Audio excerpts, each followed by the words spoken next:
नमस्कार दोस्तों, स्वागत है आप सभी का आरकेजे सिविल पाठशाला यूट्यूब चैनल पर। मैं हूं रंजीत और आज के द हिंदू न्यूज़पेपर का एनालिसिस आपके लिए लेके आया हूं। सबसे पहले हम एडिटोरियल वाले हिस्से की तरफ देखेंगे और एडिटोरियल में दो बड़े बड़े आर्टिकल आज आए हैं। पहले नंबर का जो है संघवाद से रिलेटेड है, जिसको इंग्लिश में हम फेडरलिज्म कहते हैं। तो जो भारतीय संघवाद है, जिसका संविधान में उल्लेख किया गया है कि यहाँ पर केंद्र सरकार और राज्य सरकार आपस में मिलकर के भारत देश में शासन करेंगे, अपनी सरकारें चलाएंगे। आज के समय में प्रधानमंत्री नरेंद्र मोदी की सरकार की अगुवाई में किस प्रकार से फेडरलिज्म प्रभावित हुआ है, किस प्रकार से उसमें बदलाव हमको देखने को मिला है, इसके ऊपर आज हम चर्चा करने वाले हैं।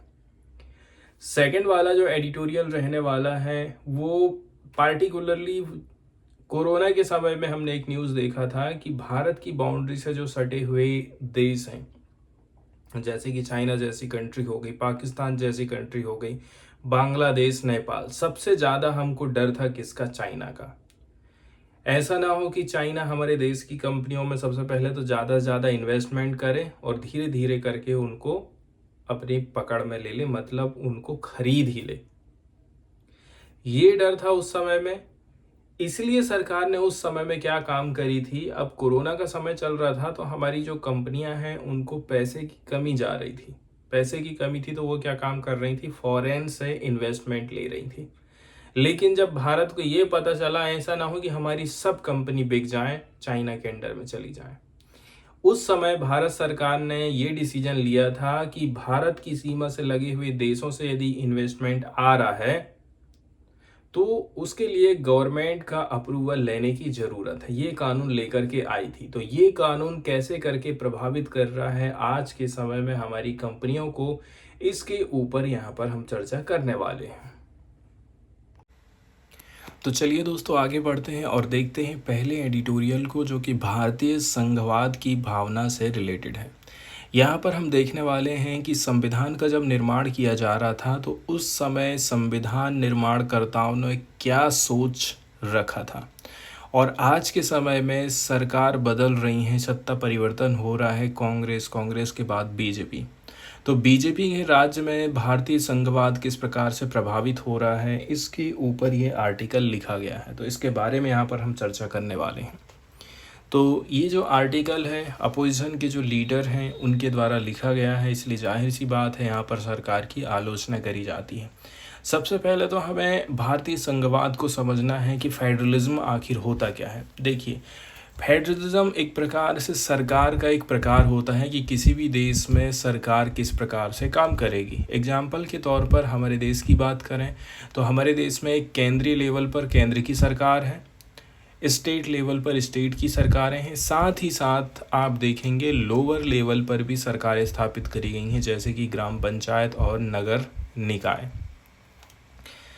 तो जो लोअर एंटाइटीज़ होती हैं जैसे कि म्यूनसिपैलिटीज़ हैं, टाउन्स एंड डिस्ट्रिक्ट, ये क्रिएट किए जाते हैं स्टेट के द्वारा, ठीक है। एंड इनके पास में कोई सोवरेन पावर नहीं रहती है खुद की। वहीं यदि हम बात करें national and sub divisional government की, दोनों एक्सरसाइज करती हैं डायरेक्ट अथॉरिटी ओवर इंडिविजुअल, ठीक है। कुछ अधिकार ऐसे हैं, कुछ क्षेत्र ऐसे हैं जहाँ पर केंद्र सरकार ही नियम कानून बना सकती है, कुछ क्षेत्र ऐसे हैं जहाँ पर राज्य सरकारें कानून बना सकती हैं, और कुछ क्षेत्र ऐसे होते हैं जहाँ पर केंद्र और राज्य सरकार दोनों का हक रहता है कि भाई आप इस सेक्टर में हम भी कानून बनाएंगे और आप भी कानून बना सकते हैं। अभी हाल फिलहाल में देखा जाए, देखिए दिल्ली की जो पावर है, दिल्ली की मतलब दिल्ली में जो कहते हैं कि भाई ये यूनियन टेरिटरी भी है और यहाँ पर मुख्यमंत्री भी है, राज्य सरकार भी है और साथ ही साथ में ये केंद्र शासित प्रदेश भी है। लेकिन यहाँ पर ये देखा जा रहा है कि बीजेपी की सरकार यहाँ से जीत हासिल नहीं कर पा रही है, तो क्या काम कर रही हो, दिल्ली की जो पावर है राज्य सरकार की उसको कम करने की कोशिश करती है। जैसे कि हाल फिलहाल में सरकार ने एक कानून लाया था, दिल्ली राष्ट्रीय राजधानी क्षेत्र शासन संशोधन अधिनियम 2023, और इसका विरोध किया गया था कांग्रेस की तरफ से। अब मोदी सरकार के टाइम पीरियड में संघवाद बहुत प्रकार से प्रभावित हुआ है, जैसे कि दक्षिण वाले राज्यों में हिंदी लैंग्वेज थोपी जा रही है। ठीक है, अब दक्षिण वाले राज्य या तो वो अपनी लोकल लैंग्वेज को जानते हैं या तो फिर वो इंग्लिश जानते हैं, और इस चक्कर में उनकी इंग्लिश अच्छी है। लेकिन यदि उनके ऊपर हिंदी भाषा थोपी जाएगी कि भाई आप हिंदी भी पढ़िए, तो हिंदी में तो नॉर्थ वाला जो एरिया है वो आगे निकल जाएगा और ये लोग पिछड़ जाएंगे। इसलिए ये लोग विरोध करते हैं। नौकरी के क्षेत्र में इनके लिए जो अवसर है वो कम हो जाएंगे करके ये लोग विरोध करते हैं। इसके बाद सेकंड नंबर की बारी आती है किसकी, जैसे कि जो क्षेत्रीय दल हैं, विरोधी जो क्षेत्रीय दल हैं, उनके ऊपर आप जांच एजेंसियों का प्रयोग करते हैं, ईडी का प्रयोग करते हैं, सीबीआई का प्रयोग करते हैं। वहीं आप अपनी खुद की पार्टी के लिए कभी भी ईडी या फिर सीबीआई का यूज़ नहीं करते हैं। इसलिए दूसरी प्रकार से ऐसे करके संघवाद प्रभावित हो रहा है। अब कोरोना के समय में, ठीक है, कोरोना के समय में क्या काम किया गया कि पूरे देश में आपने लॉकडाउन लगा दिए। किस राज्य को ज़रूरी है, किसी राज्य को ज़रूरी नहीं है, ये आपको उससे कोई लेना देना नहीं है। आपने बिना मुख्यमंत्रियों की सलाह लिए ही लॉकडाउन लगा दिए। इसका मतलब ये हो गया कि जो आप एकदम सेंट्रल लेवल पर अपने आप को बना के रखना चाहते हैं, पावर नीचे लेवल पर स्थानांतरित नहीं करना चाहते हैं। इसके बाद पीएम केयर्स फंड के बारे में भी बोला जा रहा है कि आपने पीएम केयर्स फंड की स्थापना तो कर ली है, पैसा आपके पास कितना है और आपने कहाँ कितना खर्चा कर दिया, इसके बारे में आप किसी को बताते नहीं हैं। इसके बाद जम्मू एंड कश्मीर, ठीक है, जम्मू कश्मीर को आपने जो स्टेटहुड प्रोवाइड किया है, स्टेटहुड प्रोवाइड करने का आपका तरीका गलत है। इस प्रकार से भी संघवाद हमारा प्रभावित हो रहा है। वहीं यदि हम बात करें कि कौन से राज्यों को आप कितना पैसा बांट रहे हैं, यहाँ पर भी भारतीय संघवाद प्रभावित हो रहा है। इससे जो संतुलन बना हुआ था पहले, वो कमज़ोर हो गया है। ठीक है, पिछली सरकारों ने इस संतुलन को बनाए रखा था, लेकिन मोदी के समय में ये संतुलन कमज़ोर हो गया है। मतलब टैक्स को इस प्रकार से आप बांट रहे हैं कि हमारे राज्यों को अपनी प्राथमिकताओं को आगे बढ़ाने के लिए छोड़ दिया गया, पार्टिकुलरली साउथ वाले स्टेट की यदि हम बात करें। दूसरे नंबर की बात यह है, आप ज़्यादा से ज़्यादा सेस लगा रहे हैं। अब सेस इसलिए लगाती है सरकार क्योंकि इसको उसे किसी को बांटना नहीं रहता, अपनी जेब में रखेगी। और दूसरी बात यह है कि किसी को बताना भी नहीं है, ठीक है, कि हम कहाँ यूज़ कर रहे हैं और कितना यूज़ हुआ है, इसके बारे में कोई जानकारी नहीं रहती है। इसलिए केंद्र सरकार सेस ज़्यादा लगाती है। 2026 में 91 नंबर का संशोधन की यहाँ पर बात की जा रही है, ठीक है, कि आप कहते हैं राज्यों में संसदीय निर्वाचन क्षेत्रों का हिस्सा कैसा रहेगा, उनको कितना हिस्सा मिलेगा, 1971 की जनगणना के आधार पर आप कह रहे हैं। ठीक है, अब यदि किसी राज्य ने ऐसा नहीं किया है तो उसके ऊपर क्या करेंगे, उसको आप कुछ चीज़ें देंगे, कुछ चीज़ें नहीं देंगे। इसके अलावा आप उन राज्यों को दंडित कर रहे हैं जिन्होंने महिलाओं को सशक्त बनाया है, ह्यूमन डेवलपमेंट के ऊपर काम किया है, साथ ही साथ जनसंख्या पर अंकुश लगाया है। आप ऐसे राज्यों को कम पैसा दे रहे हैं, इसलिए भारतीय संघवाद यहाँ पर प्रभावित हो रहा है। ठीक है, इसके बाद जनगणना का भी यहाँ पर लोचा जाता है कि भाई आपको इस लेवल की जनगणना का उपयोग करना चाहिए था, पुरानी जनगणना का यूज़ नहीं करना चाहिए था। तो जनगणना का उपयोग करके भी जो आप पैसा बांट रहे हैं ना, इससे भी पैसा प्रभावित हो रहा है। जैसे कि नॉर्थ को ज़्यादा पैसा मिल जाना, साउथ को कम पैसा मिलना, ये सारी चीज़ें इस प्रकार से प्रभावित हो रही हैं। अब आगे ऐसा बोला जाता है कि देखिए, भारत के पास जो भी टैक्स आ रहा है, ज़्यादातर को चूँकि केंद्र सरकार के पास में टैक्स आ रहा है, सरकार राज्यों को कितना पैसा बांटेगी। अब दिक्कत वाली बात यह है, जो राज्य खराब प्रदर्शन कर रहे हैं उनको आप ज़्यादा पैसा दे रहे हैं, जहाँ पर निरक्षरता ज़्यादा है, प्रजनन दर ज़्यादा है, ठीक है, जबकि जो दक्षिण राज्य है जिन्होंने बेहतर प्रदर्शन किया है, आप उनको कम पैसा दे रहे हैं। सरकार क्या काम करती है, जिस राज्य की जनसंख्या ज़्यादा है उस राज्य को सरकार ज़्यादा पैसा देती टैक्स का। ठीक है, जैसे कि उत्तर प्रदेश को आपने 25,069 करोड़ रुपया दिया, जबकि यदि हम सभी 5 दक्षिणी राज्य को मिला देंगे ना तब भी उतना पैसा नहीं होता है। इसके बाद सबसे ज़्यादा पैसा आपने किसको दिए हैं, बिहार और मध्य प्रदेश को दिए हैं, जहाँ पर आपकी सरकार है। बात वही आ जाती है कि जहाँ जहाँ बीजेपी की सरकार है वहाँ उनको अच्छा पैसा मिल जाता है।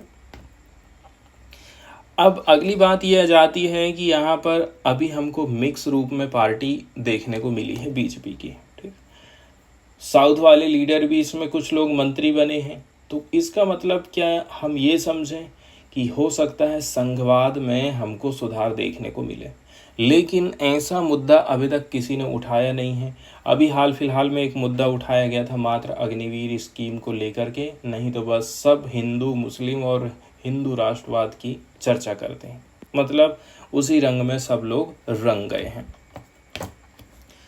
अब जो क्षेत्रीय दल हैं जो कि बीजेपी में शामिल हुए हैं, अपने आप को संतुष्ट कर ले रहे हैं कि भाई हमको ये कैबिनेट मंत्री मिल गया, ये हमको ये मंत्री परिषद मिल गई है, आप इतने में खुश हो जाते हैं। इसके बाद इंटर स्टेट काउंसिल के बारे में बोला जाता है कि इंटर स्टेट काउंसिल में भी हमें कुछ संशोधन करने की ज़रूरत है। आर्टिकल 263 में इस बात का उल्लेख किया जाता है, ठीक है, लेकिन सरकारिया आयोग की सिफारिश पर इसे 1990 के दशक में ही क्या किया गया, लाया गया। अब विचार विमर्श का एक मजबूत मंच बनने की क्षमता इसके पास में है, इसके बावजूद भी होम मिनिस्ट्री का एक मात्र ये अंग बनकर रह गई है। ठीक है, और जब ये होम मिनिस्ट्री के अंडर में काम करेगी तो इंटर स्टेट काउंसिल का कोई मतलब ही नहीं रहेगा। इसके बाद नेक्स्ट जो आर्टिकल यहाँ पर हम डिस्कस करेंगे वो फेमा एक्ट में संशोधन से रिलेटेड है। Foreign exchange management amendment act 2019 सरकार लेकर के आई थी। पार्टिकुलरली ये जो कानून लाया गया था कोरोना काल के दौरान लाया गया था, और कोरोना काल के दौरान लाने का एक ही उद्देश्य था कि ऐसा ना हो चाइना हमारी सभी कंपनियों को खरीद लें। शुरू में चाइना क्या काम करेगा, थोड़ा थोड़ा करके इन्वेस्टमेंट करेगा, इसके बाद ऐसा ना हो कि इनकी हालत इतनी ख़राब हो जाए कि ये लोग अपने आप को बेच दें और चाइना का फिर से यहाँ पर कब्जा होने लग जाए। इसलिए सरकार ने कानून ला दी थी कि भाई भारत की सीमा से सटे हुए जो देश हैं वो यदि हमारे देश में इन्वेस्टमेंट करना चाहते हैं तो उनको सरकार के अप्रूवल की ज़रूरत पड़ेगी। ठीक है, तो सरकार अप्रूवल देगी, पेंडिंग में रखेगी, ऐसे दुनिया भर की झंझटों से होकर के उनको गुजरना पड़ेगा। इस प्रकार से ये कानून कहता है। तो FEMA foreign exchange management amendment act 2019 इसमें जो संशोधन किया गया था इसके बारे में यहाँ पर चर्चा करी जाती है। सरकार चाहती है कि भाई हम 5 ट्रिलियन इकोनॉमी करेंगे अपने देश की, ठीक है, फाइनेंशियल ईयर 2025-26 तक। तो ये कैसे करके संभव है, ये तभी संभव है जब हमारे देश में फॉरेन इन्वेस्टमेंट बेहतर आता है। यदि हम अट्रैक्ट करना चाहते हैं फॉरेन इन्वेस्टमेंट, यदि हम चाह रहे हैं कि बाहर के देश हमारे देश में इन्वेस्टमेंट करें, तो इसके लिए हमें क्या करना पड़ेगा, इसके लिए जो इंडियन कंपनीज है बाहर से इन्वेस्टमेंट मंगा सकें, इसके लिए जो भी प्रॉब्लम वो फेस कर रही हैं उनको दूर करने की ज़रूरत है। तब जा कर के हम फॉरेन इन्वेस्टमेंट को अट्रैक्ट कर सकते हैं। साथ ही साथ में जो फॉरेन इन्वेस्टर हैं जो चाहते हैं कि भाई हम इंडिया की ग्रोथ स्टोरी में पार्टिसिपेट करें, तो ये लोग भी अपना योगदान दे सकते हैं। सरकार ने फेमा एक्ट में संशोधन किया था, ठीक है। इसके चलते चलते जो इंडियन कंपनीज हैं, स्पेशली जो स्टार्टअप्स हैं, साथ ही साथ में जो स्मॉलर एंटरप्राइजेस हैं जिनको फॉरेन इन्वेस्टमेंट की ज़रूरत है, ये लोग बुरी तरह से प्रभावित हुए थे। इसके अंतर्गत सरकार ने बोला था, ठीक है, कि कोई भी कंपनी, कोई भी सरकार या फिर कोई भी व्यक्ति जो कि इंडियन कंपनीज में डायरेक्ट या फिर इनडायरेक्ट तरीके से इन्वेस्टमेंट करना चाहता है, जो कि ओरिजिनेट हो रही हैं from entities located in countries that share land border with India, मतलब नेबरिंग कंट्रीज की हम बात कर रहे हैं, या फिर जो beneficial owner of sad Indian investment is situated in. कुल मिलाकर के शॉर्टकट में आप ये देख लीजिए कि यहाँ पर इसको PN3 रिक्वायरमेंट की बात करी जा रही है। शॉर्टकट में आप ये समझ लीजिए कि भारत से जो सटे हुए कुछ कंट्रीज़ हैं वो इन्वेस्टमेंट यदि यहाँ पर करेंगे तो उनको कुछ नियम कानून से होकर के गुजरना पड़ेगा, ठीक है। सरकार के अप्रूवल की उनको ज़रूरत पड़ेगी, जिसको हम बोलते हैं PN3 रिक्वायरमेंट। सरकार ने इसको कब लाई थी?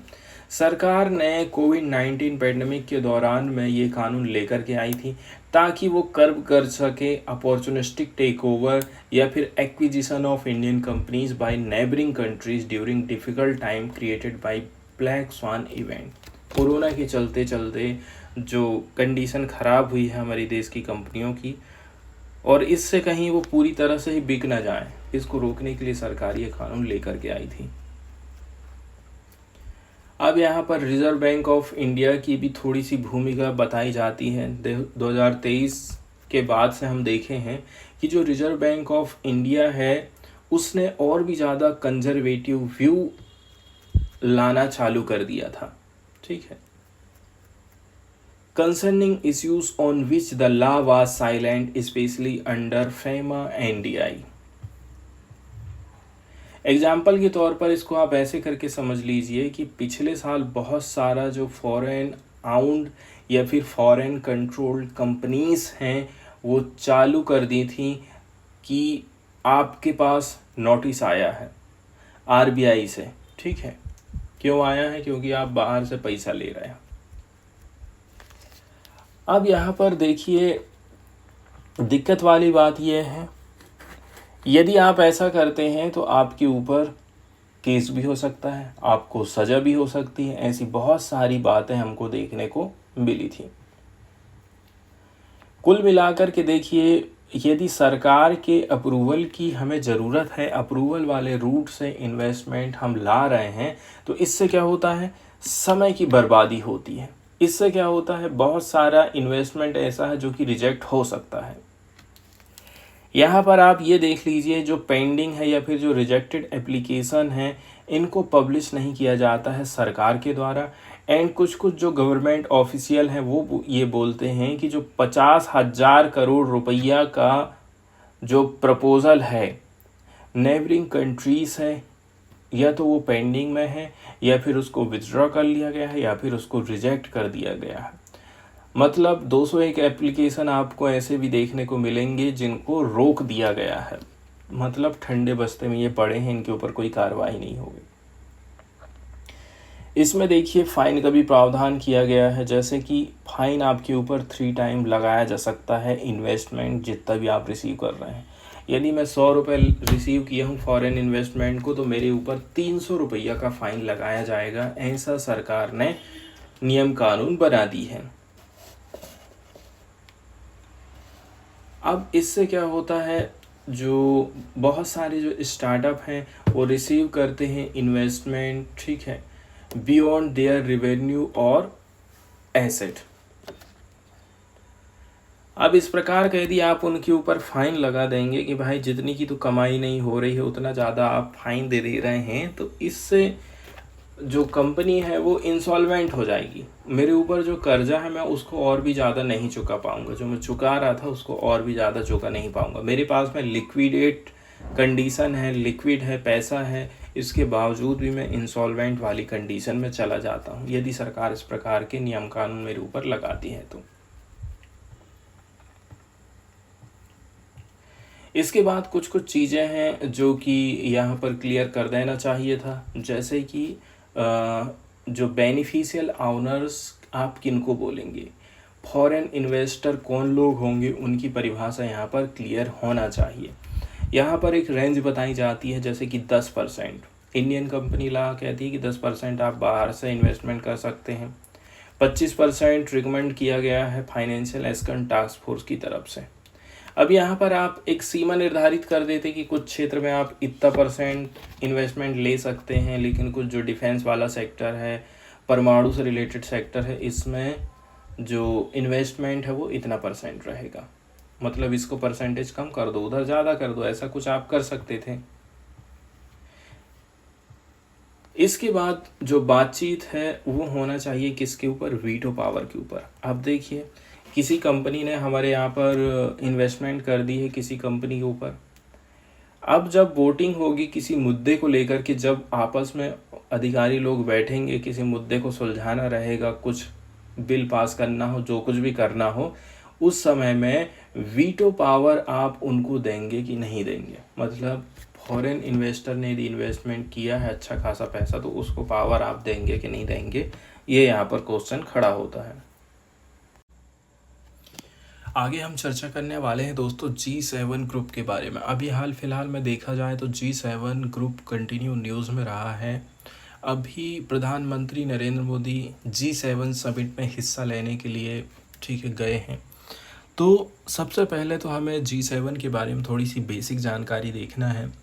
G7 के अंतर्गत बहुत सारे देशों की सरकारें शामिल हैं, इसमें पार्टिसिपेट करती हैं, इसलिए इसको हम बोलते हैं इंटर गवर्नमेंटल ऑर्गेनाइजेशन। इसकी स्थापना 1975 में हुई थी।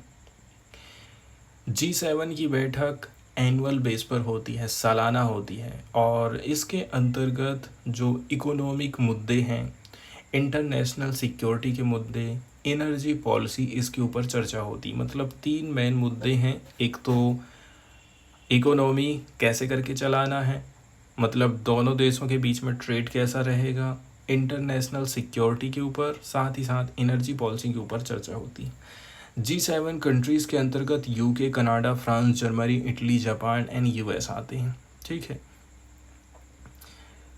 कुल मिलाकर के जितने भी जो G7 की कंट्रीज़ हैं एंड इंडिया मिलाकर के G20 का निर्माण करते हैं। साथ ही साथ ये जो G7 है, बोला जा रहा है does not have a formal charter और ए सेक्रेटरी। खास बात इसकी ये है कि G7 का कोई ऑफिस नहीं बनाया गया, सचिवालय नहीं बनाया गया है। इसका मतलब ये है इसकी अध्यक्षता, इसकी प्रेसिडेंसी रोटेट होती रहती है कंट्रीज़ के बीच में प्रत्येक साल। ठीक है, is in charge of setting the agenda, sherpas minister and invoice hammer out policy initiative before the summit. इसके अंतर्गत जो शेरपास होते हैं एंड मिनिस्टर होते हैं, राजदूत होते हैं, ये कुछ पॉलिसी लेकर के पॉलिसी इनिशिएटिव लेकर के आते हैं समिट में। वहीं यदि हम 49वें नंबर के G7 समिट की बात करें तो इसका आयोजन किया गया था हिरोशिमा, जापान में।